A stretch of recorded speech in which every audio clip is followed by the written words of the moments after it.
তো সকাল সকাল ঘুম থেকে উঠে আমার ফুরফুরেটা নিয়ে আর একটা ব্যাগ নিয়ে চলে যাব এখন আমাদের সাটুই বাজার। তো বাজার কেন যাব জানতে হলে পুরো ভিডিওটা ওয়াচ করো। তো আমরা এখন যাচ্ছি আমাদের সাটুই বাজার।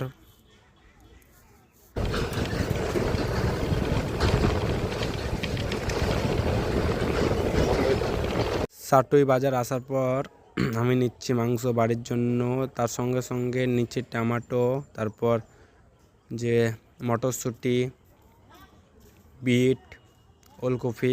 তো তোমরা সবাই দেখো, এখন চলো যাওয়া যাক বাড়ি। তো এখন গাড়িটা স্টার্ট করছি আমি, সেই আমার ফুরফুরে গাড়িটা নিয়ে যাচ্ছি আমি। তো এখন যাব আমি পরোটা খেতে, যেই দোকানটা আমাদের সাটুইয়ের বিখ্যাত দোকান পরোটা খেতে। তো বাড়ি চলে আসার পর যে আমরা ওল নিয়েছিলাম সে ওল খাচ্ছে, সেই স্বাদ গো গাইস, লাইক করো ভিডিওটাই।